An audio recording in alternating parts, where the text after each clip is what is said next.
So who shot Meg the Stallion?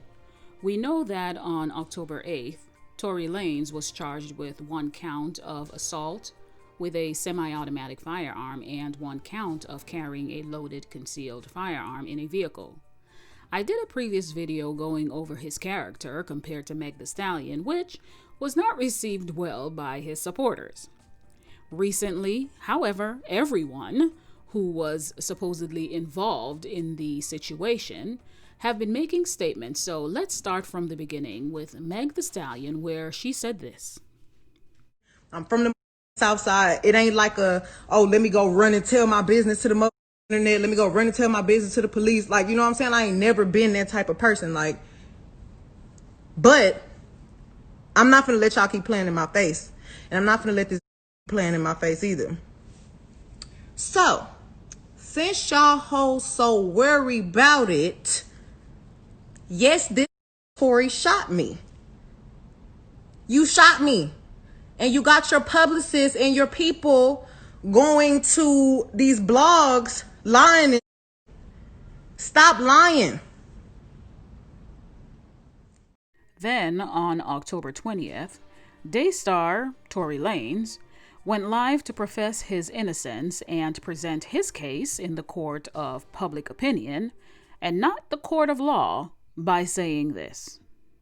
When this whole debacle, or whatever you call it, came about, the whole time it's like she knows what happened, I know what happened, and we know that what you're saying and what the alleged things and the alleged accusations of my name is are not true. It's falsified information, it's false information, and it's not accurate information. I don't ever want to come off like I'm here to bash this girl or I'm here to talk down about this girl or ever be at a place where like I'm disrespecting her, because to me as a person, she's still my friend. No matter what, even if she doesn't look at me like that, I look at her like she's still my friend. In the times that we were together or around each other, we've had nothing but joyous moments and good moments. So I'm not going to sit here and bash her.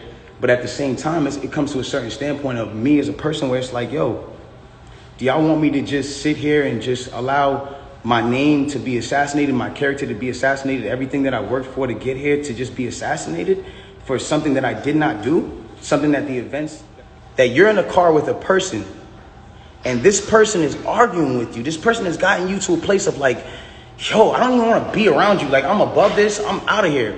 You get out of the car because the heated argument is so heated. And then this person gets out and shoots you in both of your feet. And you jump back in the car? Why would you jump back in the car with a dangerous man who just did a dangerous crime to you, who did this criminal intent to you and all this? Why? Why would you jump back in the car? Well, yo, then the police pull us over and I see, you know what I'm saying? We're all black in the car. There's a gun in the car. So I don't even want to be like, you know what I'm saying? I don't want nobody to get in more trouble. And I'm trying to protect this man. I'm trying to protect this man because at the end of the day, it's niggas getting shot out here. She then throws the black card at me.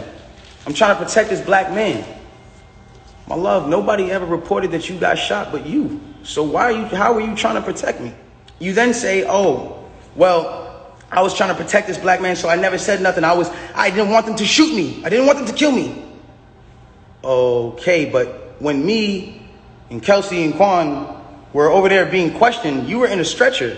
No one is going to shoot you in a stretcher. You had plenty of time to tell the cops that you were in danger. You had plenty of time.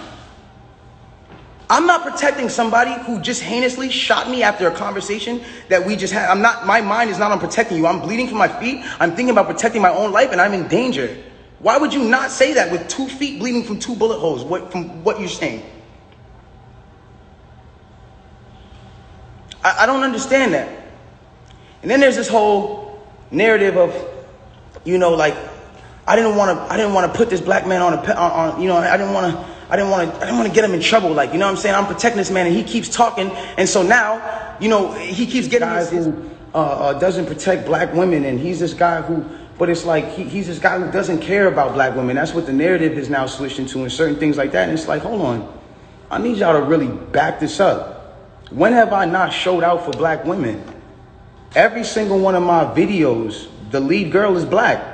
From Say It to Love to now, like when have I not showed love to black women? I made 5 chicks tapes about black love, about a black relationship, about a ghetto relationship at that. Like, you feel me? Like, when did I become this person? Like, my favorite song on the last Chicks tape that I put out was Beauty in the Benz. And that was a record that with Snoop Dogg that I loved. And instead of me even being inside of the video, like really take me in for a second. Instead of me even being in the video, and this is before all this, instead of me being in the video, I made the video all about the empowerment of black women. There's nothing but different types of black women in the video. Say it with me. Gaslight. Then today, Meg Thee Stallion's former best friend made this vague statement pertaining to her position on what took place, or should I say, gave us a life update. Ladies and gentlemen, I present to you Kelsey, Meg Thee Stallion's former best friend. I don't get on here and say too much, but one thing I do want to just let y'all know is staying down with your people is important. You know, with those that you in your face and behind your back, and those that don't do it for the social media. You know, it comes a time where you have to face reality. It's 2020 and the devil's been working, but you know, you can't really you can't really penalize people sometimes, because some people just don't know any better. You know what I'm saying? But sometimes you have to give yourself a reality check. Like, I just be around my people that I've been with since before all this be looking like, damn, these motherfuckers down with me. You know what I'm saying? They didn't have to, because sometimes I was distant, and sometimes, you know, I probably wasn't supporting them as much as I probably should have supported them. But guess what? They still here. You know what I'm saying? But they understand the shit that I go through. They understand that sometimes I gotta take time to myself to get my mind right. You know what I'm saying? Like, stay true to your folks, man. It's important. What the hell did you just say? And not to be outdone, Tory Lanez's former bodyguard previously reported statement resurfaced, and here is what he had to say. I'm outside, my weapon is in the car. Tory and Meg get to arguing. Kylie's outside at the pool still. Tory and the girl in the car start arguing. Meg walked out because she find out such and such. Tory been messing with both of the women in the car. You know how that go already. Tory got in trouble. Meg hops out the car. Tory and the girl fighting over the gun. Excuse me. Tory and the girl fighting over the gun. The gun accidentally goes off in the midst of them fighting for it, and the girl shoots, and the bullet accidentally gets near Megan. That's why it didn't hit no tendon, because it grazed her. It didn't actually hit her. She's lying like it hit her. Now, while we are all waiting for the trial to convene, we all know that Tory Lanez had his opportunity to plead not guilty in court. However, he chose not to and wanted to extend his plea until November 19th. He has, however, made an album, and I'm sure against the advice of his counsel, decided to go on this rant pertaining to the incident. During that 30-minute live session, he never once said that he did not shoot this woman. The comment section was riddled with questions asking if he actually shot her, and he declined to respond. However, he continued to rant, explaining several theories and assumptions that I'm sure came from the comment section whenever Meg Thee Stallion would post anything pertaining to this incident. Let me say this. The court of public opinion seems to think that Meg Thee Stallion is lying when she made her initial statement. But the truth of the matter is that she was never given the opportunity to be a woman who was hurt. Everyone, or should I say the majority of people, made it clear that Tory Lanez had their support, and she had to prove that she was hurt by this man. A lot of you are saying vehemently that she is lying. But my question is, were you there? She was, and she said that this man shot her, so who are we not to believe her?